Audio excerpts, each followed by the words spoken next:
எனக்கு எப்படின்னா, நீங்க எப்படி இதெல்லாம் யோசிச்சீங்கன்னு எனக்கு தெரியல. இது மாரி எல்லாம் குடுக்கணும்னு. இந்த பெரிய விஷயம் தான். டாபிக்லாம் இதெல்லாம் இதுக்கு இவ்வளவு தேவை. எங்க உங்களுக்கு டைம் கிடைச்சது? அப்படிங்கிறது சும்மா ஒரு பிசினஸ் பண்றோம் அப்படின்னா, ஜஸ்ட் கிளாஸ் அப்படின்னா என்ன பண்ணுவாங்கன்னா, நம்மளுக்கு அது என்ன பண்ணும்? ரெசின்னா என்ன பண்ணும்? அது எப்படி பண்ணும்? அதான் சொல்லுவாங்க. ஆனா, அத பிசினஸ் எப்படி பண்ணும்னு சொல்ல மாட்டாங்க. பிசினஸ் பண்ணுங்கிறது அவன் அவன் டேலண்ட் அப்படின்ருவாங்க. அது வந்து நம்ம கையில இல்ல. ஆனா, நீங்க அதையும் சேர்த்து சொல்லிட்டீங்க எல்லாத்துக்கும். மேம் உங்களுக்கு டைம் எப்படி ஏன்னா, மேம் அது நீங்க யாருக்கும் மெயின்டைன் அதிகமா சொல்லி பண்றீங்க? தர மாட்டாங்க. அது அவங்களோட சீக்ரெட்ன்னு சொல்லி வச்சிருப்பாங்க. அது வந்து என்னோட பிசினஸ் சீக்ரெட். அத வந்து வெளிய சொல்லக்கூடாதுங்கிற ஒரு சீக்ரெட் இருக்கு இதுல. அது அது அந்த ஸ்ட்ராட்டஜிய ஃபாலோ பண்ணுவாங்க. யாரும் அவ்வளோ சீக்கிரம் சொல்லிக் குடுக்க மாட்டாங்க.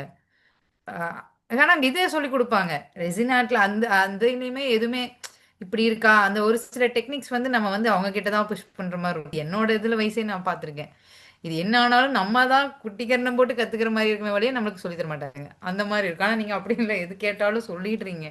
இது இப்படிதான் பிரச்சனை. இது இதனால தான் வரல அப்படிங்கிறது. அந்த அளவுக்கு சொல்றதே எங்களுக்கு உண்மையா யாரும் இந்த அளவுக்கு சொல்லுவாங்களான்னு தெரியல.